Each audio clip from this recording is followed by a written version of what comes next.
Hello students, welcome to word channel. आज के इस वीडियो में मैं आप लोग को पढ़ाऊंगा गांधीयन इकोनॉमिक्स से यूनिट नंबर 4, जिसका नाम है रूरल इंफ्रास्ट्रक्चर।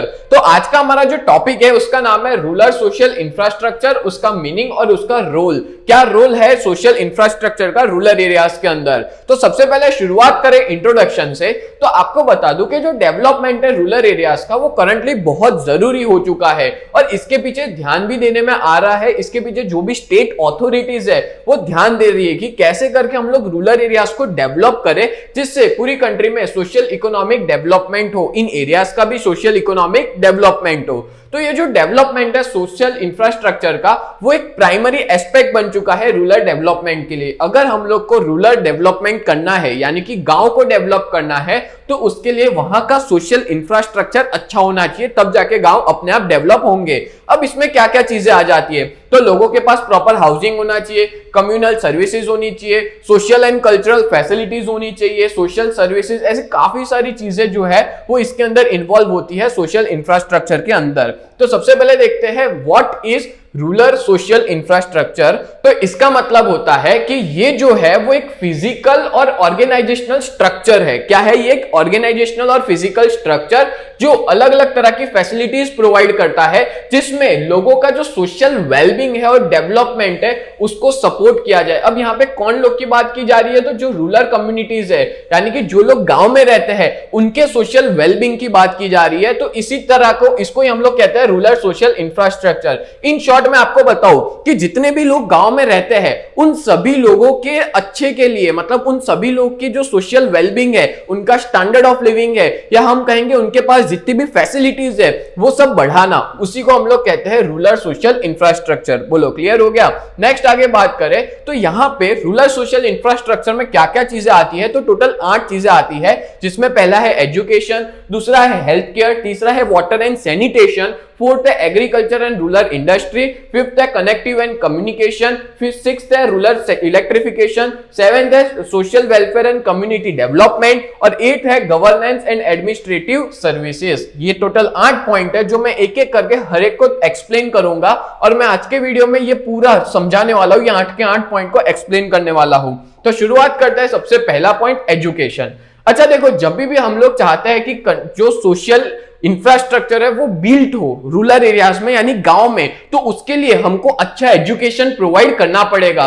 मतलब कि जो क्वालिटी एजुकेशन है वो बहुत एसेंशियल हो जाता है गांव के लिए, तभी जाके वहां का जो सोशियो इकोनॉमिक डेवलपमेंट है वो हो पाएगा। अब इसमें क्या क्या आता है, तो वहां पे प्रॉपर स्कूल्स होनी चाहिए, कॉलेजेस होनी चाहिए, वोकेशनल ट्रेनिंग सेंटर्स होने चाहिए, जिससे क्या हो सके उनको एम्प्लॉयमेंट अपॉर्चुनिटी मिले, उनके अंदर स्किल्स डेवलप हो, उनकी एम्प्लॉयमेंट एबिलिटी डेवलप हो, और वो एम्पावर हो। जो भी रूरल एरियाज में जितने भी बच्चे हैं, जो भी लोग रहते हैं, वो सब एम्पावर होंगे, उनको ज्यादा से ज्यादा काम मिलने की संभावना बढ़ेगी जब उनके पास प्रॉपर एजुकेशन होगा तब।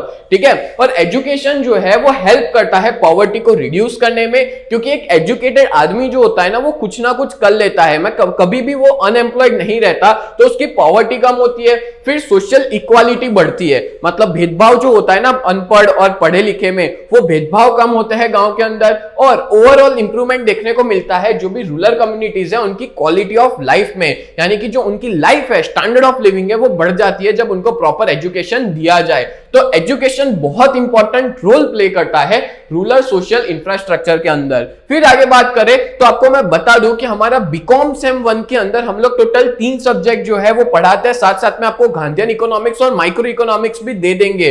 और इस पूरे कोर्स की प्राइस जो है वो 1999 है। और आपको ये भी बता दो कि यहाँ पे आपको सारे रिकॉर्डेड वीडियोस भी मिलेंगे और आपके सारे डाउट्स को सॉल्व किया जाएगा 1 to 1, पर्सनली सारे डाउट्स को सॉल्व किया जाएगा। तो अभी के अभी आप लोग हमारी बैच में जुड़ जाओ, और अगर अभी तक आपने ऐप डाउनलोड नहीं की है तो प्ले स्टोर से जाके डाउनलोड कर सकते हो और ऐप स्टोर पे भी जाके डाउनलोड कर सकते हो। और अगर आपको नहीं समझ आ रहा कैसे परचेस करना है तो इस नंबर पे कांटेक्ट करके पूछ सकते हो। तो उम्मीद करता हूं आप लोग इस बैच में जरूर जुड़ेंगे। नेक्स्ट आगे बात करें तो वो है पॉइंट नंबर 2, हेल्थ केयर। अब देखो, गांव के अंदर ना अगर हम उनका सोशल इंफ्रास्ट्रक्चर बढ़ाना चाहते हैं तो प्रॉपर हेल्थ केयर फैसिलिटीज जो है वो जरूरी है, तभी जाके वहां की हेल्थ और लोगों का जो रूरल पॉपुलेशन है उनकी वेलबींग तभी हो पाएगी जब हम प्रॉपर उनको हेल्थ फैसिलिटीज प्रोवाइड करें। अब यहाँ पे हेल्थ फैसिलिटीज में क्या क्या आएगा, तो देखो रूरल सोशल इंफ्रास्ट्रक्चर जो होता है उसमें प्राइमरी हेल्थ सेंटर्स आते हैं, आपको पता होगा जिसको पीएचसी कहते हैं, प्राइमरी हेल्थ सेंटर्स। फिर रूरल हॉस्पिटल्स है,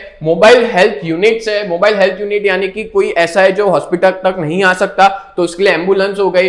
फिर ऐसी कम्युनिटी हेल्थ वर्कर्स के लिए ऐसी काफी सारी चीजें हैं। और ये जो इंस्टीट्यूशन है वो क्या करती है, हेल्थ केयर सर्विसेज प्रोवाइड करती है, लोगों के अलग अलग इम्यूनेशन प्रोग्राम्स जो है वो अरेंज किए जाते हैं, मैटरनल एंड चाइल्ड केयर की कैसे बच्चों की देखभाल करनी है उसके बारे में यहाँ पे बात की जाती है। फिर जो डिजीज है, डिजीज से कैसे बचना है, हेल्थ अवेयरनेस कैंपेन, ये सारी चीजें जब की जाएगी तब जाके क्या होगा, रूरल एरियाज का रूरल सोशल इंफ्रास्ट्रक्चर बिल्टअप होगा, लोगों की जो स्टैंडर्ड ऑफ लिविंग है, लोगों का जो जीने का तरीका है वो इंप्रूव होगा जब इस तरह की चीजें की जाएगी, यानी कि हेल्थ सर्विस जो है वो बढ़ाई जाएगी। नेक्स्ट आगे बात करें पॉइंट नंबर 3 और वो है वाटर एंड सैनिटेशन। अब देखो हर एक इंसान को हक है साफ पानी पीने का, तो सेम चीज गांव के लोगों तक भी साफ पानी पहुंचाने के लिए गवर्नमेंट को कुछ ना कुछ करना पड़ेगा, सोशल इंफ्रास्ट्रक्चर को बिल्ड करना पड़ेगा, ठीक है। क्लीन वाटर और सैनिटेशन फैसिलिटीज जो है वो बहुत जरूरी है, जो फंडामेंटल राइट मानी जाती है, जिससे एक हेल्दी एनवायरमेंट क्रिएट हो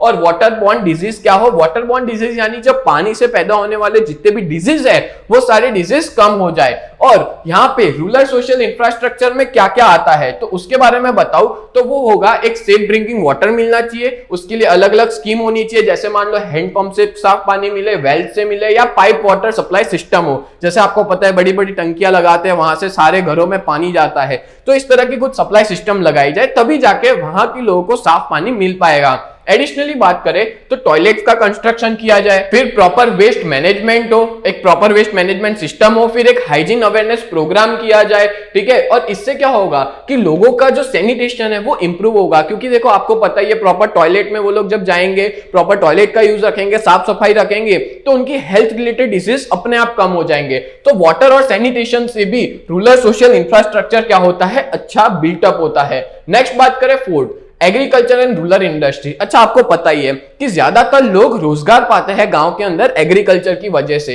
तो एग्रीकल्चर जो है वो एक प्राइमरी ऑक्यूपेशन हो जाता है रूरल एरियाज के अंदर। तो यहाँ पे सोशल इंफ्रास्ट्रक्चर बढ़ाने के साथ साथ हमको यहाँ पे एक सपोर्ट सिस्टम डेवलप करना है, मतलब हम लोग को अगर हम चाहते हैं कि एक प्रॉपर इंफ्रास्ट्रक्चर डेवलप हो गांव के अंदर तो उसके लिए हमको एग्रीकल्चर का भी डेवलपमेंट करना पड़ेगा। अब एग्रीकल्चर का डेवलपमेंट कैसे होगा, तो वो हम लोग करेंगे इरिगेशन फैसिलिटीज को प्रोवाइड करके, एग्रीकल्चर रिसर्च इंस्टीट्यूशन बिल्ड करेंगे, जैसे आपको पता होगा नाबार्ड, वो भी एक तरह से एग्रीकल्चर रिसर्च इंस्टीट्यूट है, ठीक है। फिर कोऑपरेटिव सोसाइटीज बनाएंगे, स्टोरेज फैसिलिटीज बनाएंगे और मार्केट लिंकेज करेंगे, यानी कि उनको बताएंगे मार्केट के बारे में कि यहां जाके आप अपने गुड्स को बेच सकते हो। तो इस तरह हम लोग क्या करेंगे, जो रूरल सोशल इंफ्रास्ट्रक्चर है उसको प्रमोट बिल्टअप करेंगे। फिर बात करें आगे प्रमोट रूरल इंडस्ट्रीज। हाँ अब देखो साथ साथ में एग्रीकल्चर के साथ साथ में जो भी रूरल इंडस्ट्री है उनको प्रमोट किया जाना चाहिए और उनको भी प्रॉपर इंफ्रास्ट्रक्चर फैसिलिटी देनी चाहिए। पता है आपको हमारी कंट्री के अंदर स्मॉल स्केल इंडस्ट्री में सबसे ज्यादा लोग रोजगार पाते हैं, तो स्मॉल स्केल इंडस्ट्री का बहुत बड़ा इंपॉर्टेंट है, क्योंकि स्मॉल स्केल इंडस्ट्री से ही एम्प्लॉयमेंट जनरेशन होता है, ज्यादा से ज्यादा एम्प्लॉयमेंट अपॉर्चुनिटी जो है वो बिल्टअप होती है। नेक्स्ट आगे बात करें तो वो है नंबर 5 कनेक्टिविटी एंड कम्युनिकेशन। देखो इंफ्रास्ट्रक्चर डेवलपमेंट बहुत जरूरी है रूरल एरियाज के अंदर, तो वो फोकस करता है कैसे करके हम लोग कनेक्टिविटी बढ़ाए, कैसे करके हम लोग कम्युनिकेशन नेटवर्क्स बढ़ाए, क्योंकि देखो गांव और शहर इन दोनों के बीच का जो फासला है वो कम हो सकता है, किसके थ्रू, कनेक्टिविटी और कम्युनिकेशन के थ्रू। हम लोग प्रॉपर वहां पे रोड एस्टैब्लिश करें, ब्रिजेस बनाए, रूरल इलेक्ट्रिफिकेशन सब तक गांव तक हर एक गांव में बिजली पहुंचाए, टेलीकम्युनिकेशन सर्विस प्रोवाइड की जाए, फिर साथ साथ में कनेक्टिविटी फैसिलिटी में हम लोग इजी ट्रांसपोर्टेशन प्रोवाइड किया जाए, एक इजी ट्रांसपोर्टेशन सर्विस प्रोवाइड की जाए और अर्बन एरियाज को और गांव के एरिया को आपस में क्या किया जाए, कनेक्ट किया जाए, जिससे क्या है कि गांव का जो सोशल इंफ्रास्ट्रक्चर है वो बिल्ट होगा। आगे बात करें तो कम्युनिकेशन नेटवर्क भी बिल्टअप होने चाहिए, जिसकी वजह से उनको प्रॉपर इंफॉर्मेशन मिल सके और वो लोग गवर्नमेंट के साथ भी, गवर्नमेंट की जितनी भी सर्विस है, गवर्नमेंट की योजना है, उससे कनेक्ट हो सके। जैसे आपको पता ही है कि आज की डेट में जो गवर्नमेंट है वो क्या करती है, सीधा जो पैसा होता है वो जितने भी फार्मर्स है या जितने भी गरीब लोग हैं उनके अकाउंट में ट्रांसफर कर देती है। बट उसके लिए उनके पास इंटरनेट होना चाहिए, ये बैंक अकाउंट होना चाहिए, तो उनको पता चल पाएगा कि हमारे पास पैसा आया, हमारे बैंक में जमा हुआ। तो ये सारी चीजें आज की डेट में बहुत जरूरी है, जिससे जो गांव है उसका सोशल और इकोनॉमिक डेवलपमेंट हो पाएगा। नेक्स्ट आगे बात करें तो वह है पॉइंट नंबर 6, रूरल इलेक्ट्रिफिकेशन। अब देखो, इलेक्ट्रिसिटी आज की डेट में बहुत जरूरी है। अगर आप चाहते हो गांव को डेवलप करना तो गवर्नमेंट को इलेक्ट्रिसिटी प्रोवाइड करनी पड़ेगी। बिकॉज इलेक्ट्रिसिटी प्रोवाइड करने से क्या होगा, पावर सप्लाई मिलेगा। पावर सप्लाई मिलेगा तो बहुत सारी एक्टिविटीज इलेक्ट्रिसिटी के थ्रू, जैसे बात करें तो एग्रीकल्चर के अंदर भी इलेक्ट्रिसिटी की जरूरत होती है, पानी को छिड़कने के लिए या पानी खींचने के लिए। फिर एजुकेशन के अंदर, गांव के अंदर जरूरत पड़ेगी, हेल्थ केयर के अंदर जरूरत पड़ेगी, छोटी छोटी इंडस्ट्रीज को इलेक्ट्रिफिकेशन की जरूरत पड़ेगी। तो रूरल इलेक्ट्रिफिकेशन प्रोजेक्ट जो है वो लाया जाए, जिससे क्या हो, इलेक्ट्रिसिटी दूर से दूर, मतलब जो हम लोग कहेंगे बैकवर्ड से बैकवर्ड एरिया तक इलेक्ट्रिसिटी पहुंचनी चाहिए। जिससे क्या होगा, उनको लाइटनिंग मतलब लाइट मिलेगी और उससे उनका एजुकेशन बढ़ेगा, हेल्थ केयर सर्विस बढ़ेगी, एग्रीकल्चर प्रोडक्टिविटी बढ़ेगी और ग्रोथ होगा रूरल बिजनेसेस का। क्योंकि जितनी ज्यादा इलेक्ट्रिसिटी वहां मिलेगी, वो लोग क्या करेंगे, नए नए तरह के बिजनेस खुलते जाएंगे। आज की डेट में ये भी हो गया है कि भाई गांव में बैठ के वो लोग ऑनलाइन बिजनेस करते हैं और पूरे इंडिया में वो लोग चीजों को बेचते हैं। वो क्यों हो पाया, because of rural electrification. Next आगे बात करें तो वो है number 7, social welfare and community development. अच्छा, इसका मतलब क्या होता है, तो social infrastructure, rural social infrastructure के अंदर कम्युनिटी सेंटर्स आते हैं, लाइब्रेरीज आती है, रिक्रिएशनल फैसिलिटीज आ जाती है और कुछ एमिनिटीज में वो लोग क्या करते हैं, सोशल इंटरेक्शन को प्रमोट करते हैं, गैदरिंग करते हैं लोगों का, कल्चरल एक्टिविटीज करते हैं और कम्युनिटी डेवलपमेंट वो लोग करते हैं। जिससे क्या हो सके कि गांव के अंदर लोगों का जो हम कहेंगे डेवलपमेंट है, कम्युनिटी का डेवलपमेंट है, वो हो पाए। ठीक है, और यहाँ पे फैसिलिटी प्रोवाइड की जाए कम्युनिटी एंगेज करने की, कैपेसिटी बिल्डिंग की, या तो फिर हम कहेंगे नॉलेज को एक्सचेंज करने की, नॉलेज आइडिया को एक्सचेंज करने की, और यहाँ पे सोशल कोहेशन को रेस किया जाए और एक सेंस ऑफ बिलोंगिंगनेस आए कि भाई हम सब एक है, हम सबको साथ मिलके आगे बढ़ना है। उस तरह के प्रोग्राम्स ये लोग अरेंज करते हैं सोशल वेलफेयर के लिए और कम्युनिटी को डेवलप करने के लिए। और आखिरी वाला पॉइंट है 8 point, governance and administrative services. यानी कि इफेक्टिव गवर्नेंस और एक प्रॉपर एडमिनिस्ट्रेटिव सर्विस होगी ना, तो जिससे आराम से पूरे गांव का यानी रूरल एरियाज का क्या होगा, स्मूथली वर्क करेंगे।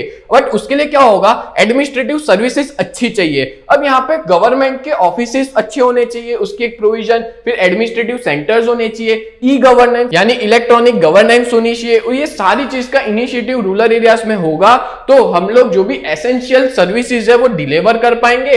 और यहाँ पे सोशल वेलफेयर प्रोग्राम्स का इंप्लीमेंटेशन होना चाहिए, इफेक्टिव गवर्नेंस होनी चाहिए, एम्पावर करना चाहिए रूरल कम्युनिटीज को और पार्टिसिपेशन करना चाहिए उन लोग को भी डिसीजन मेकिंग प्रोसेस में। तो इस तरह से जब गवर्नेंस और एडमिनिस्ट्रेटिव सर्विसेज, जैसे बात करें अहमदाबाद, तो अहमदाबाद के अंदर आप देख सकते हो कि एएमसी कितना प्रॉपर वर्क कर रही है, पुलिस प्रशासन पूरा बहुत अच्छे से काम कर रहा है। तो ऐसी ही फैसिलिटी गांव के अंदर भी होनी चाहिए, तब जाके पूरा गांव बहुत अच्छे से, गांव का जो रूरल सोशल इंफ्रास्ट्रक्चर है वो डेवलप हो पाएगा। तो उम्मीद करता हूं ये पूरा वीडियो आपको बहुत अच्छे से समझ में आया होगा। ऐसे ही वीडियोस देखने के लिए आप लोग हमारे चैनल को सब्सक्राइब करें। तो मिलते हैं नेक्स्ट वीडियो में, तब तक के लिए bye and thank you so much.